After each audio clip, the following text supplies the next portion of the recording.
மிகச் சிறப்பான முறையில் ராமநாதபுரம் கிழக்கு மாவட்டம் மற்றும் ராமநாதபுரம் மேற்கு மாவட்டங்களின் சார்பில் எழுச்சியோடு நமது கீழக்கரை மாநகரில் நடைபெற்று கொண்டிருக்கிற பூத் லெவல் கமிட்டி நிர்வாகிகளுக்கான இந்த மாபெரும் மாநாட்டு நிகழ்விற்கு தலைமையேற்று வழி நடத்தி கொண்டிருக்கிற நமது அன்பிற்கும் பாசத்திற்கும் உரிய ராமநாதபுரம் கிழக்கு மாவட்டத்தினுடைய மாவட்டத்தின் தலைவர் ஆற்றல் மிகுந்த அன்பு சகோதரர் ரியாஸ் கான் அவர்களே, மிகச் சிறப்பான இந்த நிகழ்வை தொகுத்து வழங்கி கொண்டிருக்கிற நமது ராமநாதபுரம் மேற்கு மாவட்டத்தினுடைய கட்சியின் தலைவர் ஆற்றல் மிகுந்த அன்பு சகோதரர் நமது நூருல் அமீன் அவர்களே, ஆரம்பமாக இந்த நிகழ்வில் துவக்க உரையாற்றி அமர்ந்திருக்கிற கட்சியினுடைய ராமநாதபுரம் கிழக்கு மாவட்டத்தினுடைய மாவட்ட துணைத் தலைவர் மரியாதைக்குரிய மௌலவி ஜஹாங்கீர் அரூசி அவர்களே, இந்த நிகழ்வில் முன்னிலை வகித்து கொண்டிருக்கிற ராமநாதபுரம் கிழக்கு மாவட்டத்தினுடைய மாவட்ட நிர்வாகிகள், பாசத்திற்குரிய அன்பு சகோதரி டாக்டர் ஜமீலுன் நிசா அவர்களே, மாவட்ட பொதுச் செயலாளர் முகமது சுலைமான் அவர்களே, மாவட்ட அமைப்பு பொதுச் செயலாளர் அப்துல் ஜமீல் அவர்களே, மாவட்ட பொருளாளர் ஹசன் அலி அவர்களே, மாவட்ட செயலாளர்கள் சௌபர் சாதிக் அவர்களே, அப்துல் மஜீத் அவர்களே, மாவட்டத்தினுடைய செயற்குழு உறுப்பினர்கள் வழக்கறிஞர் அப்துல்லா அவர்களே, நூருல் ஜமான் அவர்களே, அண்ணன் சோமு அவர்களே, அண்ணன் ராஜ்குமார் அவர்களே, அன்பு தம்பி நவர்ஷா அவர்களே, அன்பு சகோதரர் நஜ்முத்தீன் அவர்களே, மாவட்டத்தினுடைய விமன் இந்தியா மூமெண்டின் தலைவி அன்பு சகோதரி ரம்ஜான் பேகம் அவர்களே, எஸ்டிடியுவினுடைய தலைவர் முகமது ஆசாத் அவர்களே, வழக்கறிஞர் அணியினுடைய மாவட்ட ஒருங்கிணைப்பாளர் பாசத்திற்குரிய அன்பு சகோதரர் வழக்கறிஞர் ஆஷிக் அகமது அவர்களே, மாவட்ட மீனவர் அணி தலைவர் ஃபக்ருதீன் அவர்களே, கல்வியாளர் அணியின் தலைவர் முகமது இப்ராஹிம் அவர்களே, மருத்துவ சேவை அணியின் தலைவர் காதர் கனி அவர்களே, ஐடி விங்கினுடைய தலைவர் அஷ்ரஃப் அவர்களே, ஒருங்கிணைப்பாளர் ஜுபைர் ஆபிதீன் அவர்களே, தொகுதியினுடைய நிர்வாகிகள் அன்பு சகோதரர் பீர் மொய்தீன் அவர்களே, முகமது ஹனீஃப் அவர்களே, இந்த மிகச்சிறப்பான நிகழ்வில் ராமநாதபுரம் மேற்கு மாவட்டத்தின் சார்பில் முன்னிலை வகித்து கொண்டிருக்கிற மாவட்ட பொதுச் செயலாளர் பாஞ்ச் பீர் அவர்களே, மாவட்ட அமைப்பு பொதுச் செயலாளர் சையது இப்ராஹிம் அவர்களே, மாவட்ட துணைத் தலைவர் மௌலவி மீரான் மொய்தீன் அவர்களே, மாவட்ட பொருளாளர் சதக்கத்துல்லா அவர்களே, மாவட்ட செயலாளர் அன்பு சகோதரி கன்சூல் மஹரிபா அவர்களே, ராஜா முகம்மது அவர்களே, காஜா மொய்தீன் அவர்களே, மாவட்ட செயற்குழு உறுப்பினர்கள் ஷேக் முகமது அவர்களே, நசீர் ஹுசைன் அவர்களே, ரஷீத் கான் அவர்களே, அண்ணல் முகம்மது அவர்களே, முகம்மது ரஃபீக் ரிஸ்வான் அவர்களே, சிவகங்கை மாவட்டத்திலிருந்து இந்த நிகழ்வில் கலந்து கொண்டிருக்கிற மாவட்ட தலைவர் அப்துல் கலாம் அவர்களே, மாவட்டத்தினுடைய பொதுச் செயலாளர் அகமது அலி அவர்களே, துணைத் தலைவர் கலந்தர் சாதிக் பாட்ஷா அவர்களே, மாவட்ட பொதுச் செயலாளர் சாதிக் அலி அவர்களே, மாவட்ட நிர்வாகிகள் பாபா பக்ருதீன் அவர்களே, முகமது அசார் அவர்களே, யாசீன் அவர்களே, பாஸ்டர் பழனிசாமி அவர்களே, ஷேக் மஸ்தான் அலி அவர்களே, முகமது அசார், யாசீன், காதர் மீரான், அபுபக்கர், அன்பு சகோதரி முர்ஷிதா பானு உள்ளிட்ட இந்த நிகழ்வில் கலந்து கொண்டிருக்கிற எனது அருமை மாவட்டத்தினுடைய நிர்வாகிகளே, இந்த நிகழ்வில் எனக்கு முன்பாக மிகச்சிறப்பான முறையில் உரையாற்றி அமர்ந்திருக்கிற எஸ்டிபிஐ கட்சியினுடைய மாநில துணைத் தலைவர் பாசத்திற்குரிய அன்பு காக்கா அப்துல் ஹமீத் அவர்களே, மிகச்சிறப்பானதொரு உரையாற்றி அமர்ந்திருக்கிற மதுரை மண்டலத்தினுடைய தலைவர் அன்பு சகோதரர் மாநில பொதுச் செயலாளர் அகமது நபவி அவர்களே, மாநில செயலாளர் அன்பு சகோதரி நஜ்மா அவர்களே, மாநில செயற்குழு உறுப்பினர் முஜிபுர் ரஹ்மான் அவர்களே, அன்பு சகோதரி ஃபாத்திமா கனி அவர்களே, என்ஜினியர் அப்துல் சமத் அவர்களே, இந்த நிகழ்வில் கலந்து கொண்டிருக்கிற இந்த மண்டபத்தினுடைய உரிமையாளர் பாசத்திற்குரிய அன்பு காக்கா அஜ்வத் அவர்களே, இந்த நிகழ்வில் கலந்து கொண்டிருக்கிற அனைத்து மாவட்டத்தினுடைய நிர்வாகிகளை, எஸ்டிபிஐ கட்சியினுடைய மாநில நிர்வாகிகளை, மண்டல நிர்வாகிகளை, எனது அருமை அன்பு சகோதரர்களை, எனது அருமை அன்பு தங்கைகளை, சகோதரிகளை, தாய்மார்களை, எஸ்டிபிஐ கட்சியினுடைய பூத் லெவல் பொறுப்பாளர்களை, இந்த நல்ல தருணத்தில் எல்லாம் வல்ல இறைவனுடைய சாந்தியும் சமாதானமும் இங்கே கூடியிருக்கிற நம் அனைவரின் மீதும் என்றென்றும் நின்று நிலவட்டுமாக என்று நான் பிரார்த்தனை செய்து என்னுடைய உரையை நேரத்தினுடைய அருமை கருதி மிகச் சுருக்கமாக உரையாற்றி முடிக்க ஆசைப்படுகிறேன். அன்பார்ந்த அன்பு சொந்தங்களே, இன்றைய தினம் எஸ்டிபிஐ கட்சி ஒரு மிக முக்கியமானதொரு மாநாட்டை, அதிலும் ராமநாதபுரம் கிழக்கு மற்றும் மேற்கு மாவட்டங்களுக்கு இடையிலான 4 சட்டமன்ற தொகுதிகளினுடைய பூத் லெவல் கமிட்டி உறுப்பினர்களுடைய மாநாட்டை இன்றைக்கு எழுச்சியோடும் சிறப்போடும் இன்றைக்கு நடத்தி கொண்டிருக்கிறது.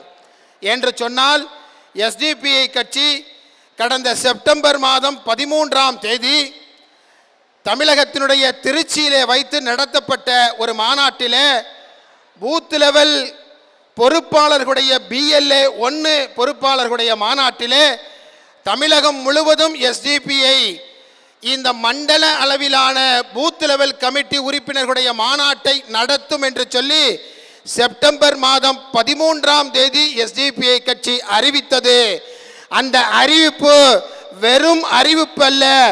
எஸ்டிபிஐ ஒன்றை அறிவித்தால் அதை உடனடியாக நடத்தி காட்டும் என்பதற்கு உதாரணமாக ராமநாதபுரம் சட்டமன்ற தொகுதியிலிருந்து இந்த பூத் கமிட்டியினுடைய மாநாட்டை எஸ்டிபிஐ கட்சி இன்றைக்கு துவங்கி இருக்கிறது.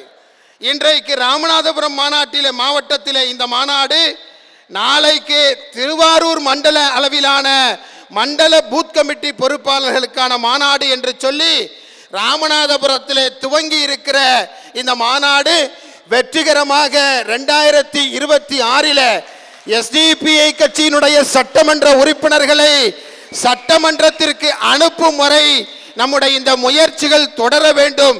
எல்லாம் வல்ல இறைவன் இந்த முயற்சிகளுக்கு பெருவெற்றியை தர வேண்டும் என்று சொல்லி இந்த தருணத்திலே நாம் எல்லாம் பிரார்த்திக்க கடமைப்பட்டிருக்கிறோம். அன்பு சொந்தங்களே, எனக்கு முன்பாக பலரும் சுட்டிக்காட்டியதே போல எஸ்டிபிஐ என்பது நேற்று பெய்த மழையில இன்று முளைத்த காளான் அல்ல. எஸ்டிபிஐ தரைக்கு மேலே எவ்வளவு உயரம் இருக்கிறதோ அதுபோல தரைக்கு கீழேயும் ஆழமான தியாகிகளால் உரம் போடப்பட்ட ஒரு மாபெரும் அரசியல் பேரியக்கம் என்பதை இன்றைக்கு நாடு பார்த்து கொண்டிருக்கிறது. அன்பு சொந்தங்களே, இன்றைய தினம் இந்த மாநாட்டிலே நம்மோடு கலந்து கொள்ள வேண்டிய, நம்மோடு கலந்து கொண்டு நம்முடைய பணிகளில் ஒருவராக இருக்க வேண்டிய அன்பிற்குரிய பாசத்திற்குரிய அன்பு சகோதரர் அப்துல் ஹமீது காக்கா குறிப்பிட்டதை போல இமாம் சலாமத் அவர்கள் சில தினங்களுக்கு முன்பாக நோயினால் தன் உயிரை இழந்திருக்கிறார். எல்லாம் வல்ல இறைவன் அவரை அழைத்திருக்கிறான். நம்மோடு சேர்ந்து ஒரு இளவலாக மிக அற்புதமாக பணியாற்றி கொண்டிருந்த அன்பு சகோதரரை இன்றைக்கு நாம் இழந்திருக்கிறோம். அவர்களது குடும்பத்திற்கு எஸ்டிபிஐ கட்சியின் சார்பில் ஆழ்ந்த இரங்கலை தெரிவிக்கிறோம். அவருடைய நற்பணிகளை எல்லாம் வல்ல இறைவன் அங்கீகரிக்க வேண்டும் என்று சொல்லி, அவர் விட்டு சென்ற பணிகளை நாம் அனைவரும் தொடர வேண்டும் என்று சொல்லி இந்த தருணத்திலே அவருடைய தியாகத்தை நாம் மரியாதையோடு கண்ணியத்தோடு இன்றைக்கு நாம் நினைவு கூறுவதற்கு கடமைப்பட்டிருக்கிறோம். அதுபோல எஸ்டிபிஐ கட்சியினுடைய மேற்கு மாவட்டத்தினுடைய தலைவராக இருந்த அன்பு சகோதரர் பரக்கத்துல்லா அவர்கள் ஒரு பொய்யான வழக்கில் இப்பொழுது சிறைப்படுத்தப்பட்டிருக்கிறார். நான் ஏற்கனவே அவர் முதல் முறையாக சிறைப்பட்ட தருணத்திலே சொன்னேன், பரக்கத்துல்லாவை மீட்டு கொண்டு வருவது எஸ்டிபிஐ கட்சியினுடைய கடமை என்று சொன்னோம். முதல் முறையாக மிகப்பெரிய சட்ட போராட்டங்களுக்கு பின்பு அவரை வெளியே கொண்டு வந்தோம். மீண்டும் அதே சட்டத்தினுடைய சதி சிக்கல்களிலே சிக்கி இப்பொழுது சிறையிலே இருக்கிற பரக்கத்துல்லா அவர்களை இறைவனை முன்னிறுத்தி சொல்கிறோம். வரவிருக்கிற 2026 சட்டமன்ற தேர்தலிலே எஸ்டிபிஐ கட்சியினுடைய சட்டமன்ற உறுப்பினர் வெற்றி பெற்று வெற்றி மாநாடு நடத்துகிற தருணத்திலே நம்மோடு பரக்கத்துல்லா அவர்களும் இருப்பார் என்பதை இறைவனை முன்னிறுத்தி இந்த தருணத்தில் நாம் சொல்லிக்கொள்ள கடமைப்பட்டிருக்கிறோம். அத்தோடு சேர்ந்து நமது அன்பு சகோதரர் ஹமீது சுல்தான் அவர்கள் ராமநாதபுரம் மேற்கு மாவட்டத்தினுடைய மாவட்ட பொருளாளராக இருந்தார் என்று நினைக்கிறேன். அவரும் நோய்வாய்ப்பட்டு சில மாதங்களுக்கு முன்பாக நம்மை விட்டு பிரிந்து இறைவனடி சேர்ந்திருக்கிறார். மிக அற்புதமானதொரு சகோதரர். தனது வயதையும் தன்னுடைய உடல் நலத்தையும் பொருட்படுத்தாது எஸ்டிபிஐ என்று மட்டும் இந்த மாவட்டம் முழுவதும் சுற்றித் திரிந்த சகோதரரை இன்றைக்கு நாம் இழந்திருக்கிறோம். அவரை இழந்து வாடுகிற அவருடைய குடும்பத்திற்கு நம்முடைய ஆழ்ந்த இரங்கலையும் பிரார்த்தனையும் இந்த தருணத்தில் நாம் தெரிவித்துக் கொள்ள கடமைப்பட்டிருக்கிறோம்.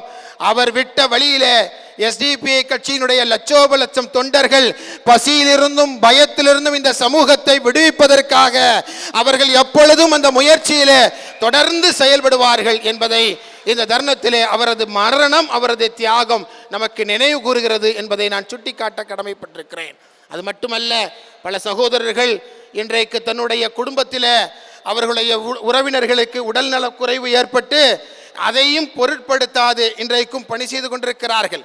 ராமநாதபுரம் மேற்கு மாவட்டத்துடைய மாவட்ட தலைவர் நூருல் அமீன் அவர்களுடைய துணைவியார் மனைவி இப்பொழுது மருத்துவமனையில் அனுமதிக்கப்பட்டிருக்கிறார். இருந்தாலும் கூட அவற்றை எல்லாம் ஒதுக்கி வைத்துவிட்டு நேற்றிலிருந்து முழுவீச்சில் இந்த மாநாடு வெற்றி பெறுவதற்காக பணி செய்து கொண்டிருக்கிறார். அவருடைய மனைவியினுடைய உடல் முழுவதுமாக ஷிஃபாவை பெறுவதற்காக வேண்டி ஒவ்வொருவரும் நாம் எல்லாம் பிரார்த்திப்போமாக.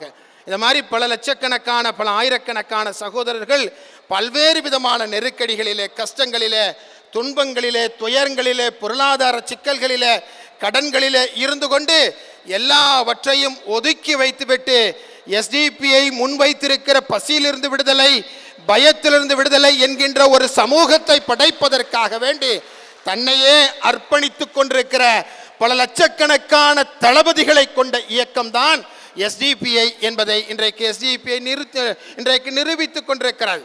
நான் அடிக்கடி சொல்வதை போல எஸ்டிபிஐக்கு இன்றைக்கு கிடைத்திருக்கிற கண்ணியமும் வெற்றியும் மதிப்பும் மரியாதையும் அது ஏதோ பணத்தை கொடுத்து விலைக்கு வாங்கப்பட்டதல்ல. மாறாக அது தியாகத்தால், போராட்டத்தால், லட்சிய புருஷர்களுடைய போராட்டத்தால் கிடைக்கப்பட்ட வெற்றி என்பதை ஒரு பொழுதும் அன்பிற்கினிய அன்பு சொந்தங்களே நாம் மறந்துவிடக் கூடாது. எஸ்டிபிஐ இன்றைக்கு 17வது ஆண்டிலே காலடி எடுத்து வைத்திருக்கிறார். இந்த 17வது ஆண்டிலே காலடி எடுத்து வைத்திருக்கிற இந்த போராட்டம் என்பது சாதாரண போராட்டம் அல்ல. துவங்குகின்ற 2009 ஜூன் மாதம் 11ஆம் தேதியோடு இருக்கின்ற கட்சிகள் எல்லாம் நம்மை மிதித்து நசுக்கி இல்லாமலாக்கிவிட வேண்டும் என்று நினைத்தார்கள்.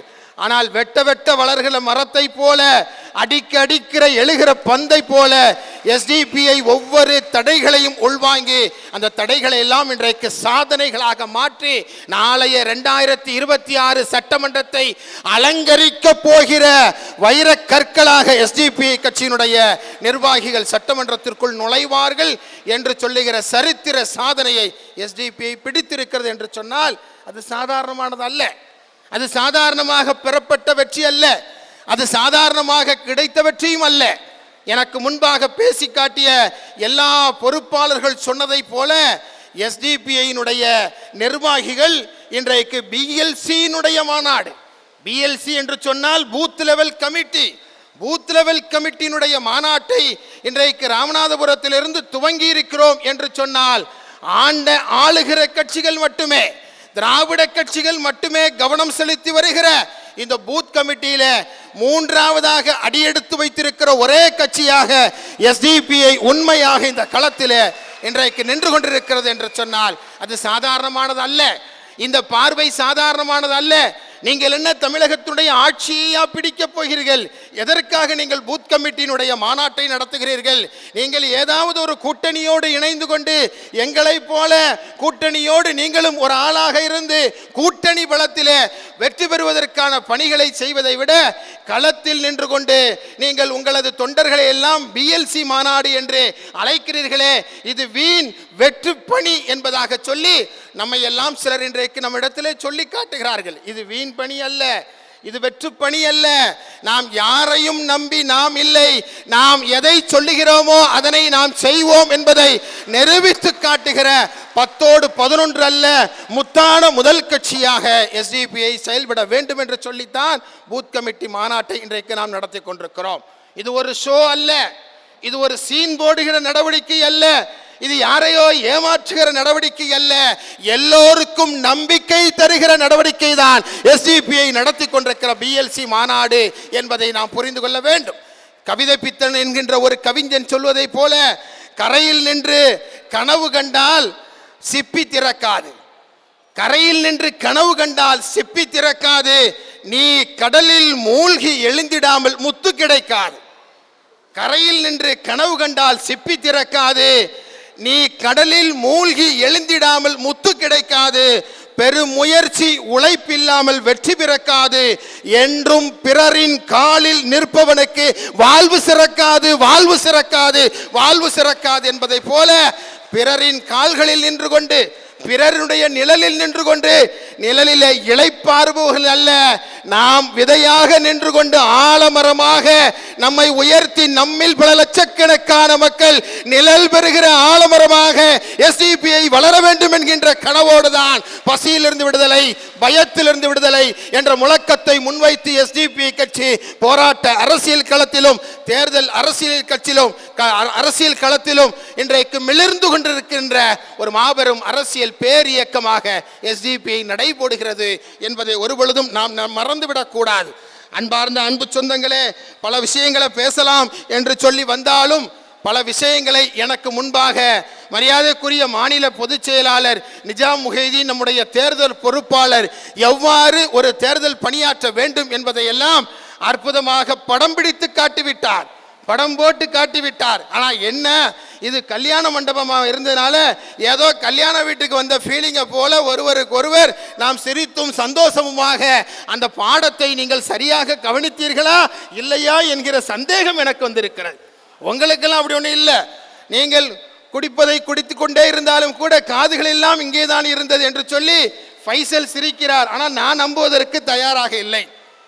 எனவே இப்பொழுது சங்கம் முக்கியமா சாப்பாடு முக்கியமானு கேட்டா இப்போ சங்கம் தான் முக்கியம், இப்பொழுது சாப்பாடு முக்கியம் இல்லை என்று சொல்லி ஏப்ரல் மாதம் வரை எல்லாவற்றையும் ஊன் உறக்கமின்றி எல்லாவற்றையும் ஒதுக்கி வைத்துவிட்டு லட்சியத்திற்காக வேண்டி உழைக்கிற ஒரு பெரும்படையாக எஸ்டிபியினுடைய படை என்றென்றைக்கும் நிற்க வேண்டும் என்பதை உங்களுடைய மனதினுடைய அடியாளத்திலே நீங்கள் நிலைநிறுத்திக் கொள்ள வேண்டும் என்று சொல்லி மாநிலத்துடைய தலைவர் என்ற அடிப்படையிலே உங்களிடத்திலே நான் சொல்வதற்கு கடமைப்பட்டிருக்கிறேன். ஒரே ஒரு செய்தியை உங்களுடைய உள்ளத்திலே நீங்கள் இருத்திக் கொள்ளுங்கள். நான் கடந்த செப்டம்பர் மாதம் 13ஆம் தேதி திருச்சி BLA 1 மாநாட்டிலே நான் சொன்னதை போல திஸ் டைம் ஃபார் SDPI, இந்த முறை SDPIக்கான முறை, ஆடி தீர்ப்போம். SDPIயினுடைய உறுப்பினர்களை சட்டமன்றத்திற்குள் கொண்டு செல்லும் வரை எம்முடைய போராட்டம் ஓயாது என்று சொல்லி ஒவ்வொருவரும் கண்துஞ்சாது பணி செய்ய வேண்டிய காலத்தினுடைய கட்டாயம் என்பதை அன்பு சொந்தங்களே புரிந்து கொள்ளுங்கள். நாம ஏதோ நம்முடைய பணியை நம்முடைய BLA 2 பணியாக இருக்கட்டும் அல்லது நம்முடைய தேர்தல் பணியாக இருக்கட்டும், இது எல்லாம் ஏதோ சில அரசியல் கட்சியினுடைய தலைவர்கள் இங்கே அவர்கள் பதவி பிடிக்கிற சண்டையாக அதிகார போட்டியாக இதனை பார்த்துவிடக் கூடாது. நமக்கு அப்படி ஒரு எண்ணம் இல்லை. எல்லோரும் நல்ல சிவப்பு விளக்கு பொருத்திய காரிலே பறக்கிறார்கள். எனவே நம்முடைய தலைவரும் அந்த சிவப்பு சைரன் பொருத்திய காரிலே செல்ல வேண்டும். எல்லோருக்கும் MLA என்கிற பதவி அவர்களுடைய பெயருக்கு பின்னால் இருக்கிறது. எனவே எங்களுக்கும் அப்படி ஒரு பதவி வேண்டும் என்று நாம் ஆசைப்பட்டு வரவில்லை. அதுவெல்லாம் மக்களிடத்திலே சென்றால் பேரறிஞர் பெருந்தகை அண்ணா சொன்னதை போல மக்களிடம் செல், மக்களிடம் கற்றுக்கொள், மக்கள் கொடுப்பதை வாங்கி உண்ணு, மக்கள் உங்களுக்கு கற்றுத் தருவார்கள், மக்கள் தான் உங்களது எஜமானர்கள் என்று சொல்வதை போல நாம் எதை விட்டாலும் விடுவோமே ஒழிய மக்களை ஒருபொழுதும் விடுபவர்களாக நாம் இல்லை. அந்த மக்கள் நமக்கு எல்லாவற்றையும் தருவார்கள். ஆனால் கொஞ்சம் ஒரு ஸ்டெப் அதிகமாக போய் சட்டமன்றத்தில் நின்று கொண்டும் எஸ்டிபி கட்சியுடைய குரல் ஒலிக்க வேண்டும் என்கிற ஆசை அல்ல, இது காலத்தினுடைய கட்டாயம் என்பதை புரிந்து கொண்டு அதற்கான தயாரிப்பு பணிகளை இன்றைக்கு நாம் செய்து கொண்டிருக்கிறோம்.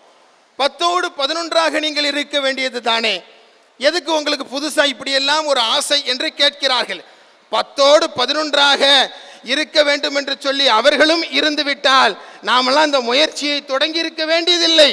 நீங்கள் 10ஓடு 11ஆக இந்த சமூகத்திற்காக எதையும் செய்யவில்லை என்பதனால் தான் எஸ்டிபி கட்சி பசியிலிருந்து விடுதலை, பயத்திலிருந்து விடுதலை என்ற முழக்கத்தை முன்வைத்து இன்றைக்கு நாட்டிலே ஒரு மாபெரும் போராட்டத்தை எஸ்டிபி நடத்தி கொண்டிருக்கிறது என்பதை இந்த தருணத்தில் நாம் எல்லாம் புரிந்து கொள்ள வேண்டும்.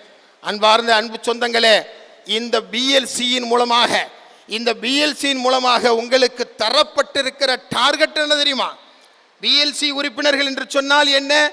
பூத் லெவல் கமிட்டியினுடைய உறுப்பினர்களுடைய பணி என்ன?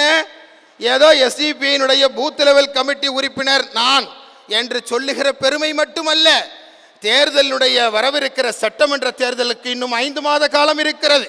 உள்ளாட்சி மன்ற தேர்தல் வருவதற்கு இன்னும் 10 மாத காலம் இருக்கிறது. அதே போல பாராளுமன்ற தேர்தல் வருவதற்கு இன்னும் 3 வருட காலம் இருக்கிறது என்று சொல்லி தேர்தல்கள் தொடர்ந்து வந்து கொண்டிருக்கிற அத்தனை தேர்தல்களிலும் எஸ்டிபி கட்சியுடைய லட்சியத்தை மக்களுக்கு முன்பாக கொண்டு சென்று எஸ்டிபியை முன்னிறுத்துகிற வேட்பாளர்கள் அவர்கள் சட்டமன்ற, பாராளுமன்ற, உள்ளாட்சி மன்ற உறுப்பினர்களாக யாராக இருந்தாலும் அத்தனை பேரையும் வெற்றி பெற வைக்கிற முதல் பொறுப்பும் முதல் கடமையும் பிஎல்சியினுடைய ஒவ்வொரு உறுப்பினர்களுக்கும் இருக்கிறது. இதை செய்வதற்காகத்தான் இன்றைக்கு உங்களை கூட்டியிருக்கிறார்கள். தமிழ்நாட்டிலே 68,000 பூத்துகள் இருக்கிறது. 68,000 பூத்துகள் தமிழ்நாட்டிலே இருக்கிறது. எஸ்டிபியை இந்த சட்டமன்ற தேர்தலுக்கு முன்பாக நாம் நிரப்ப வேண்டிய பூத் கமிட்டி எத்தனை என்று நாம் தீர்மானித்திருக்கிறோம் என்று சொன்னால், நம்முடைய மாநில செயற்குழு 20,000 பூத்துகளை வரவிருக்கிற மார்ச் மாதம் தேர்தல் அறிவிப்பிற்கு முன்பாக நிரப்பிவிட வேண்டும் என்று சொல்லி நாம் திட்டமிட்டிருக்கிறோம். ஒட்டுமொத்த எஸ்டிபி கட்சியும் எல்லா பணிகளையும் ஒதுக்கி வைத்துவிட்டு இப்பொழுது ஒற்றை இலக்கு பூத் கமிட்டிகளை வலுப்படுத்துவது என்று இன்றைக்கு நாம் தீர்மானித்திருக்கிறோம். போகிற எல்லா கூட்டங்களிலும் வருகிற பத்திரிகையாளர் நண்பர்கள் எல்லாம் கேட்கிறார்கள், ஊடக நண்பர்கள் எல்லாம் கேட்கிறார்கள், நல்ல நம்பிக்கையோடு கேட்கிறார்கள், நல்லெண்ணத்தோடு கேட்கிறார்கள். எல்லாம் சரி, எஸ்டிபிஐ கட்சியின் அதனுடைய தேர்தல் நிலைப்பாடு என்ன? வரவிருக்கிற 2026 தேர்தலில் எஸ்டிபிஐ என்ன செய்ய போகிறது என்று சொல்லி நம்முடைய ஊடக நண்பர்கள் எல்லாம் நம்மிடத்தில் தொடர்ந்து கேட்டு வருகிறார்கள். நல்ல கேள்வி, நல்ல விஷயம். தேர்தல் என்கின்ற அந்த தூரத்திலே பேசப்பட வேண்டிய விஷயம்தான். ஒவ்வொரு கூட்டத்திலும் சொல்லி காட்டுகிறோம், எஸ்டிபிஐ கட்சி வரவிருக்கிற தேர்தலிலே எடுக்க போகிற நிலைப்பாட்டை ஜனவரி மாதம் அறிவிக்கும் என்று சொல்லுகிறோம். எதுக்காக இதை நான் பிஎல்சி கூட்டத்தில் சொல்லி காட்டுகிறேன், எதற்காக பூத் கமிட்டி மாநாட்டிலே சொல்லி காட்டுகிறேன் என்று சொன்னால், எஸ்டிபியினுடைய மாநில தலைமையோடு சேர்ந்து, தேசிய தலைமையோடு சேர்ந்து எடுக்கிற எந்த ஒரு முடிவாக இருந்தாலும் 100% கட்டுப்பட்டு அதற்காக வேண்டி சிரமேற்கொண்டு பணி செய்ய வேண்டிய கடமை இங்கு இருக்கிற நம்முடைய தொண்டர்களுக்கும் பூத் கமிட்டியினுடைய உறுப்பினர்களுக்கும் இருக்கிறது. நம்முடைய சகோதரர்கள் எல்லாம் வருகிறார்கள், நிர்வாகிகள் எல்லாம் வருகிறார்கள். தலைவரோடு காரில் ஏறிக்கணும் என்று சொல்லி ஏறிக்கொள்கிறார்கள். முதலில் சலாம் சொல்லுகிறார்கள், இரண்டாவதாக போட்டோ எடுத்துக்கொள்கிறார்கள், மூன்றாவதாக தலைவரை 2026 நம்ம என்ன செய்ய போகிறோம், நாம் யாரோடு செல்ல போகிறோம், கொஞ்சம் ஒரு குழு தாங்களே, கொஞ்சம் போல சமாதானம், கொஞ்சம் போல பேசிக்கிறோமே என்று சொல்லுகிறார். நான் யாருக்கும் சொல்ல மாட்டேன் என்று சொல்லுகிறார்கள். நம்ம இடத்திலே மறைவு என்பதே இல்லை.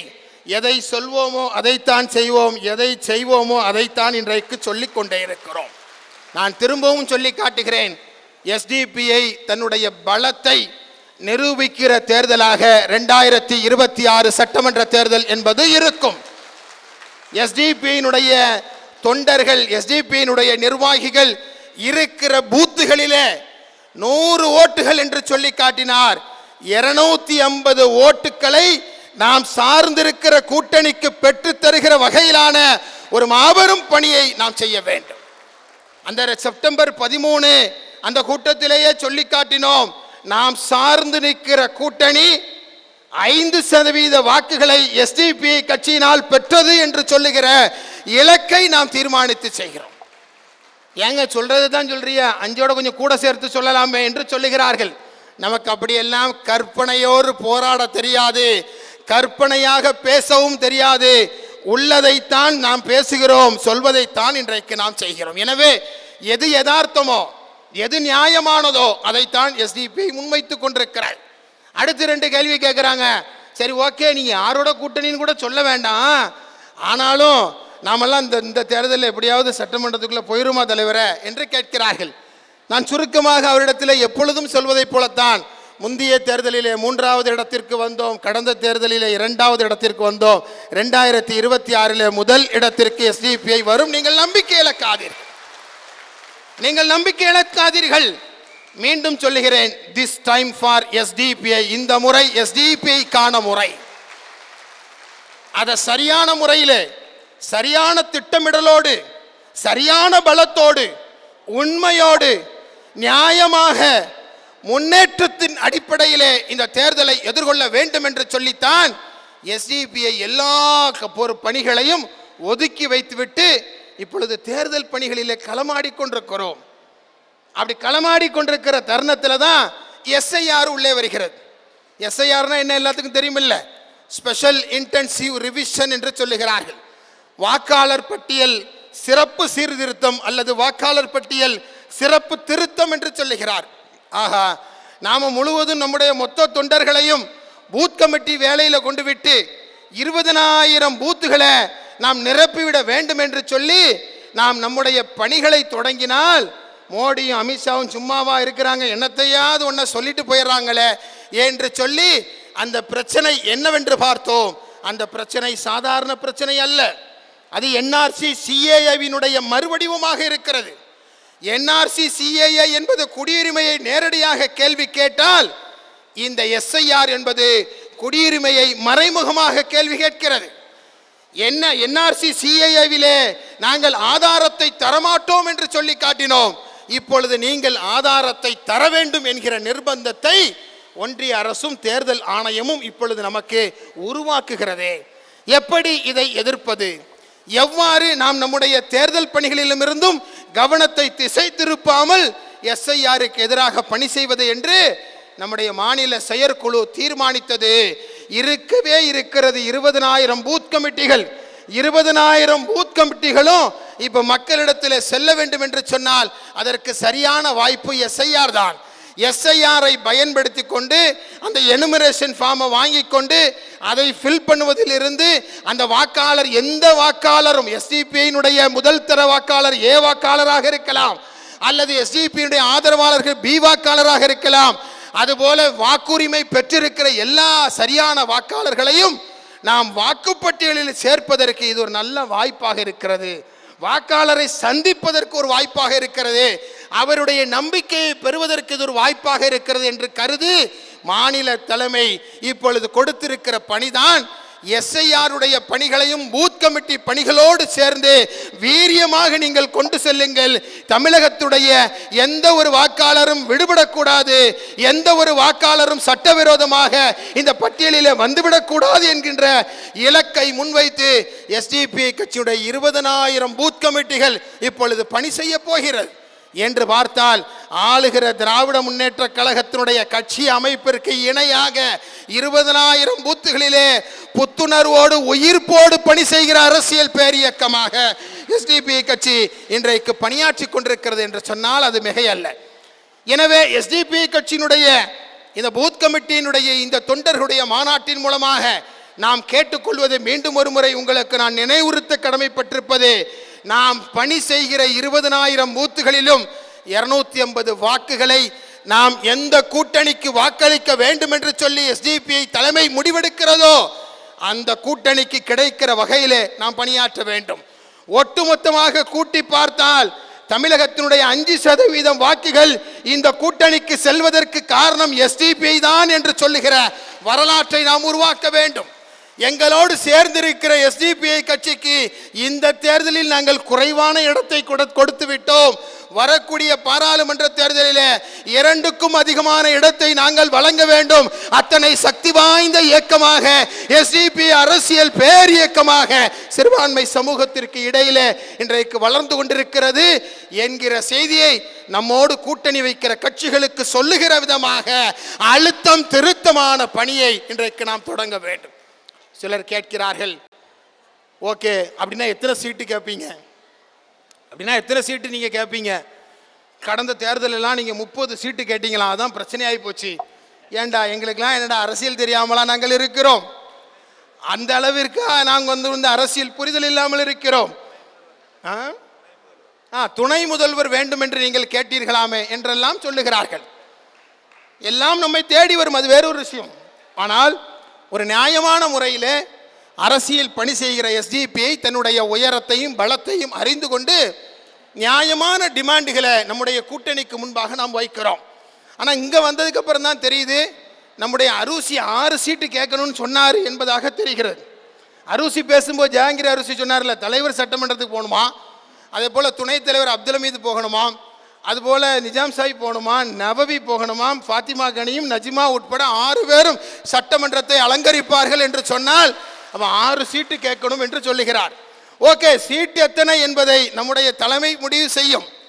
எந்த தொகுதி வேண்டும் என்று சொல்லுவதையும் எஸ்டிபிஐனுடைய தலைமை முடிவு செய்யும். சரிதானா? அதே நேரம் சில சகோதரர்கள் அங்கிருந்து இந்த தொகுதி என்று காட்டுவதும் நமக்கு தெரிகிறது. எந்த தொகுதியாக இருந்தாலும் சரி, நீங்கள் நினைக்கிற தொகுதி எதுவாக இருந்தாலும் அந்த ஜனநாயக உரிமையையும் உங்களுக்கே நாங்கள் விட்டு தருகிறோம். தொண்டர்களுடைய உள்ளத்தை அறிந்து எஸ்டிபிஐ கட்சி தொகுதிகளை தேர்ந்தெடுக்கிற தொகுதியிலே எஸ்டிபிஐ கட்சி வெற்றி பெறும். This time for SDPI. இந்த முறை எஸ்டிபிஐக்கான முறை என்கிற அமைப்பில் 20,000 பூத்துகளிலே களமாடினால் எங்கள்கிட்ட இவ்வளவு வாக்கு இருக்கிறது என்று சொல்லி பேசி நாளைய சட்டமன்ற தேர்தலில் நம்பர் 4/6 இப்ராஹிம் சாஹிப் தெரு எஸ்டிபிஐ என்கிற தலைமை அலுவலகத்திற்கு அனைத்து கட்சிகளையும் நம்மால் வரவழைக்க முடியுமா, முடியாதா? நிச்சயமாக முடியும். இப்படி ஒரு நம்பிக்கையோடு உங்களுடைய கையில் தான் பணம் இல்லையே, உங்களிடத்தில் தான் பொருளாதாரம் இல்லையே, உங்களுக்கு தான் மீடியா பலம் இல்லையே என்று சொல்லுகிறார்கள். நான் அவர்களுக்கெல்லாம் சேர்த்து சொல்லுகிற செய்தி, எங்களிடத்தில் எல்லாவற்றையும் சம்பாதிக்கிற பொருளாதாரத்தையும் மீடியா பவரையும் மணி பவரையும் சம்பாதிக்கிற மேன் பவர் எஸ்டிபிஐ கட்சியிடம் இருக்கிறது. இது ஒன்றை வைத்து எதை வேண்டுமானாலும் எங்களை நோக்கி கொண்டு வர முடியும். ஏனென்றால் நாங்கள் எஸ்டிபிஐ என்பது வயிறு வளர்ப்பதற்கான கட்சி அல்ல, வரலாற்றினுடைய வழியை உணர்ந்தவர்கள், அந்த வழியிலிருந்து இந்த சமூகத்தை மீட்டெடுக்க வேண்டும் என்பதற்காக உழைப்பவர்கள் என்பதை மீண்டும் மீண்டும் சொல்வதற்கு கடமைப்பட்டிருக்கிறோம். இங்கே வந்திருக்கிற சகோதரிகளை பாருங்கள். நஜிமா சகோதரி கூட சொல்லி காட்டினாங்க, ஆண்களை விட 2 மடங்கு பெண்கள் அதிகமாக இருக்கிறார்கள். எனக்கு தெரிஞ்சு இந்த அளவிற்கு அதிகமான சிறுபான்மை சமூகத்தை கொண்ட ஒரு அரசியல் கட்சியில் இவ்வளவு பெண்கள் பூத் கமிட்டி உறுப்பினர்களாக கலந்து கொள்ளக்கூடியதும் வேறு எங்கும் இல்லை. வர்றது தான் வர்றாங்க, குழந்தைகளெல்லாம் வீட்டில் விட்டுட்டு வரலாமே என்று சிலர் சொன்னார்கள். நான் அவங்களிடத்துலாம் சொல்லி காட்டினா, அது எப்படி விட்டுட்டு வருவாங்க? அவர்கள் ஏதோ அரசியல் கட்சிக்கு பணி செய்கிறோம் என்று வரவில்லை, நம்முடைய குடும்பத்தினுடைய நல்ல நிகழ்வுகளுக்கு செல்கிறோம் என்று சொல்லி குடும்பத்தோடு வருகிறார்கள். அப்படி குடும்பமாக தாக்கம் ஏற்படுத்துகிற எந்த அரசியல் பேர் இயக்கத்தையும் அரசியல் களத்திலிருந்து பிடுங்கி எறிவதற்கு யாராலும் முடியாது. அந்த அடிப்படையில் தான் எஸ்டிபிஐ ஆழமாக இன்றைக்கு பணி செய்து கொண்டிருக்கிறது என்பதை இந்த தருணத்தில் நாம் புரிந்து கொள்ள வேண்டும். அப்படி நீங்கள் ஜெயிக்கிறதுக்கு உங்களிடத்தில் என்ன உத்தியை வைத்திருக்கிறீர்கள் என்று கேட்கிறார்கள், என்ன ஸ்ட்ராட்டஜியை வைத்திருக்கிறீர்கள் என்று கேட்கிறார்கள். குறைந்தபட்சம் நம்ம பிரசாந்த் கிஷோர் மாதிரி ஒரு ஆளையாவது நீங்கள் வச்சிருக்கலாமே என்று கேட்கிறார்கள். பாவம், நேற்று அந்த பலூன் உடைஞ்சது எல்லாருக்குமே தெரியும். இந்த பிரசாந்த் கிஷோர் கதை என்னாச்சுங்கிறது பீகாரில் இருக்கிற எல்லோருக்கும் தெரியும். எஸ்டிபிஐக்கு ஸ்ட்ராட்டஜிஸ்லாம் அவசியம் இல்லை, ஒரே ஸ்ட்ராட்டஜி தான், மக்கள் மக்கள் மக்கள் மக்களை தவிர வேறு ஒன்றும் இல்லை. மக்கள் நினைப்பதை செயல்படுத்துவதற்கான ஒற்றை ஸ்ட்ராட்டஜி. மக்கள் நம்மை விரும்புவதற்கு செயல்படுத்த வேண்டிய நடவடிக்கைகள் என்னவோ அந்த குரலற்றவர்களின் குரலாக செயல்படுவதற்கு நாங்கள் தயார் என்கிற ஒற்றை ஸ்ட்ராட்டஜி மட்டும் நம்முடைய மனதில் இருந்தால் போதும் என்று சொல்லி, அன்பிற்கினிய அன்பு சகோதரர்களே, நான் நிறைவு பகுதிக்கு வருகிறேன். நீங்கள் உங்களுடைய மனசில் எப்பொழுதுமே நீங்கள் ஒரு செய்தியை நீங்கள் மறந்துவிடவே கூடாது. ஒரு செய்தி, என்ன செய்தி என்று சொன்னால், நாம் இந்த அரசியல் பணி, நம்முடைய தேர்தல் பணி என்பது ஏதோ நாளைக்கு ஜெயிச்சிட்டா 2 கான்ட்ராக்ட் கிடைக்கும், தலைவர் எம்எல்ஏ ஆகிட்டார்னா தலைவர் ஆவாரா இல்லையான்லாம் கிடையாது. சில பேர் ஆசையில் சொல்கிறாங்க, நம்ம தேசிய கமிட்டி என்ன முடிவெடுக்கிறதோ அது நடக்கும், அது வேறு ஒரு விஷயம். அப்படி யார் இந்த நாட்டில், இந்த தமிழ்நாட்டில் சட்டமன்ற உறுப்பினராக வர வேண்டும் என்று நம்முடைய தலைமை தீர்மானிக்கிறதோ அவர்களெல்லாம் ஜெயிச்சுட்டு போயிட்டாங்கன்னா 4 கான்ட்ராக்ட் கிடைக்கும், 4 விஷயங்கள் கிடைக்கும், பொருளாதாரத்தில் உயர்ந்து போகலாம் என்பது அல்ல.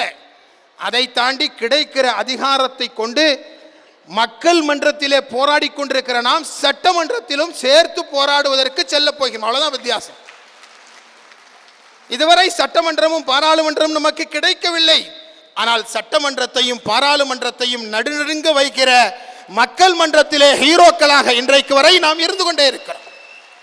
அதை நம்ம என்னைக்கும் மறந்துவிடக் கூடாது. யார் முன்பாக வந்தாலும் யார் பின்பாக வந்தாலும், யாருக்கு வெற்றி கிடைத்தாலும் இல்லை என்று சொன்னாலும், அந்த இடத்தில் நாம் இருப்பது ஒன்று மட்டும்தான் நமக்கான இலக்கு. எனவே மிகப்பெரிய அரசியல், மிகப்பெரிய சூழ்ச்சி இந்த சமூகத்தில் நடந்து கொண்டிருக்கிற தருணங்களை பார்க்கிறோம். சிறுபான்மை மக்களை நோக்கி இன்றைக்கு முன்வைக்கிற கேள்விகள் என்ன? Is being Muslim is a crime? Is being Muslim is a crime? முஸ்லீமாக வாழ்வது என்பது குற்றமா என்று கேட்கிற நாட்டில் இருந்து மாறி முஸ்லீமாக வாழ்வது என்பது குற்றம்தான் என்று சொல்லுகிற நிலைக்கு இந்த நாடு இன்றைக்கு சென்று கொண்டிருக்கிறதா இல்லையா? பொய்யான குற்றச்சாட்டுகளை சொல்லி வீடுகளை தகர்க்கிற புல்டோசிங் உலகத்தில் எங்கும் யாரும் கண்டதில்லை. 5000 வீடுகளை ஒரே நாளிலே இடித்து தள்ளி அந்த குடும்பத்தை நிர்கதியாக நிறுத்துகிற அவலம் இந்த உலகத்திலே இனப்படுகொலை நடந்து கொண்டிருக்கிற நாட்டில் கூட நடக்கவில்லையே. மாட்டிறைச்சி வைத்திருந்தான் என்று சொல்லி அடித்துக் கொள்ளுகிற 40 பேரை அடித்துக் கொள்ளுகிற அவலம் இந்த உலகத்தில் எங்கும் நடந்திருக்கிறதா? அப்படி அடித்துக் கொன்ற அகலாக்குடைய அந்த வழக்கிலே அகலாக்குடைய கொலைக்கு நீதி விட்டு தர வேண்டிய அரசான ஊபியினுடைய யோகி அரசு அந்த குற்றச்சாட்டிலிருந்து எங்களை நாங்கள் விலக்கிக் கொள்கிறோம் என்று சொல்லி குற்றவாளிகளை அப்ரப்டா அப்படி இன்றைக்கு விடுதலை செய்து கொண்டிருக்கிறார்களே. இந்த நாடு எங்கு இருக்கிறது? அடித்துக் கொள்ளுகிற அவலம், புல்டோசிங் வைத்து இடித்துக் கொலை, இடித்து வீடுகளை இல்லாமலாக்குகிற அவலம் இந்த நாட்டில் எங்கும் நடக்கவில்லை. ஒரு நாளைக்கு 1 மணி நேரத்திற்கு 3 தாழ்த்தப்பட்ட நம்முடைய சிறுமிகள் கற்பழிக்கப்படுகிறார்கள் என்று சொல்லுகிற புள்ளி விவரம் இன்றைக்கும் இந்த நாட்டிலே இருந்து கொண்டுதான் இருக்கிறது. இன்றைக்கும் இந்த நாட்டிலே நடந்து கொண்டுதான் இருக்கிறது. இந்த நாட்டிலே வாழுகிற ஏழை எளிய மக்கள், அவர்கள் ஜாதியால், மதத்தால், இனத்தால், மொழியால் அனுதினமும் கொல்லப்பட்டு கொண்டிருக்கிற, அவமானப்படுத்தப்பட்டு கொண்டிருக்கிற, கார்ப்பரேட் அவலங்களுக்கு உள்ளாகிற அநீதிகளை கண்டுகொண்டுதான் இருக்கிறோம். இதற்கெல்லாம் என்ன நீதி? இதற்கெல்லாம் என்ன விடிவு? இதையெல்லாம் யார் தட்டி கேட்பது என்று சொன்ன 2009 காலகட்டத்திலே தான் நான் இருக்கிறேன் என்று சொல்லி வந்ததுதான் SDP கட்சி. 2009 ஜூன் மாதம் 21ஆம் தேதி நான் இருக்கிறேன், நாங்கள் இருக்கிறோம், எல்லோரும் சேர்ந்து அந்த பயணத்திலே வாருங்கள் என்று சொல்லித்தான் 17 ஆண்டுகளாக பணம் கொடுக்காமல், நகை கொடுக்காமல், பொய்யான வாக்குறுதிகளை கொடுக்காமல், உண்மையை மட்டுமே சொல்லி, உண்மைக்காக மட்டுமே போராடி அந்த பாதையிலேயே சிறைக்கு சென்று அதிலேயே உயிர் நீத்ததன் விளைவுதான் 17 ஆண்டுகள் கழித்து SDP ஆலமரமாக இன்றைக்கு உயர்ந்து நிற்கிறது என்பதை ஒருபொழுதும் நாம் மறந்துவிட வேண்டாம். அப்படி ஆலமரமாக நிற்பதற்கு நான் காரணம் அல்ல, லட்சோப தொண்டர்கள் அதற்கு காரணமாக இருந்தார்கள். அவர்கள் தன்னுயிரை ஈந்தார்கள். சலாமத்து மாதிரி ஆயிரக்கணக்கானவர்கள் இருக்கிறார்கள். பரக்கத்துல்லாவை போல நூற்றுக்கணக்கானோர் இன்றைக்கும் சிறையில் இருந்து கொண்டுதான் இந்த லட்சியத்தை வழிநடத்தி கொண்டிருக்கிறார்கள். தன்னுடைய உள்ளத்திலே வழிகிற இரத்தத்தை பற்றி கவலைப்படாமல் கண்களிலே சிரிப்போடு பணி செய்கிற லட்சோப லட்சம் தொண்டர்களை கொண்ட இயக்கமாக SDP இருப்பதன் காரணமாகத்தான் எத்தகையதொரு சக்திகள் வந்தும் நம்மை தடை செய்ய, நம்மை இன்றைக்கு அவர்களால் எதற்கும் தடுக்க முடியவில்லை என்பதை நாம் புரிந்து கொள்ள வேண்டும். எனவே அன்பிற்கினி அன்பு சொந்தங்களே, இத்தனை வழியிலும் வேதனையிலும் இருந்து நமக்கு ஒரு விடிவு வேண்டும் என்று சொல்லி ஒட்டுமொத்த சமூகத்தையும் இன்றைக்கு விடிவு காலத்தை நோக்கி கொண்டு சென்றிருக்கிற மாபெரும் அரசியல் பேரியக்கம் மக்கள் மன்றத்திலே குரல் எழுப்பிக் கொண்டிருப்பதை போல வரவிருக்கிற சட்டமன்றத்திலும் குரல் எழுப்ப வேண்டும். அதற்கான அங்கீகாரம் பெற வேண்டும் என்று சொன்னால் அதற்காக பணி செய்ய வேண்டும். அதற்காக பணி செய்தால் வெற்றி நிச்சயம் என்பதிலே மாற்றில்லை என்று சொல்லி நம்பிக்கையோடு இன்றைக்கு நாம் புறப்பட்டுக் கொண்டிருக்கிறோம். This time for SDP, this time for SDPI, this time for SDPI, இந்த முறை SDPI உடைய முறை என்று சொல்லி அந்த முறை வருகிற அந்த காலமெல்லாம் நாம் மறக்காமல் 5 விஷயத்தில் இருக்க வேண்டும் என்று சொல்லி உங்களுடைய உள்ளத்திலே சொல்லிக் கொள்கிறேன். எண்ணில் நாம் ஒருபொழுதும் 2026 மறந்துவிடக் கூடாது. நாம் மறக்காமல் இருக்கின்ற 5 விஷயங்கள்ல எண்ணில் 2026 மறந்துவிடக் கூடாது. நம்முடைய பணியில் பூத் கமிட்டியை ஒருபொழுதும் நாம் மறந்துவிடக் கூடாது. மனதில் ஒருபொழுதும் நாம் நம்பிக்கையை இழந்துவிடக் கூடாது. செயலில் ஒருபொழுதும் வேகத்தை குறைத்து விடக்கூடாது. பதவியிலே MLA என்கின்ற வார்த்தையை நாம் மறந்துவிடக் கூடாது என்று சொல்லி அனைவரும் இணைவோம், களத்தை தயார் செய்வோம். 2026 வெல்லுவோம். 2026 ஏப்ரலுக்கு பின்பு நாம் நம்முடைய சட்டமன்ற உறுப்பினர்களை சட்டமன்றத்திற்கு அனுப்பி அனைவருடைய வெற்றி விழாக்களை மீண்டும் ஒருமுறை இந்த ராமநாதபுரத்திலே நாம் அனைவரும் நடத்த வேண்டும் என்று சொல்லி அதற்காக உழைத்திருக்கிற அத்தனை தொண்டர்களுக்கும் நிர்வாகிகளுக்கும் SDPயின் சார்பிலே நெஞ்சார்ந்த நன்றியினை பாராட்டுக்களை தெரிவித்துக் கொண்டு வாய்ப்புக்கு நன்றி கூறி விடைபெறுகிறேன். நன்றி.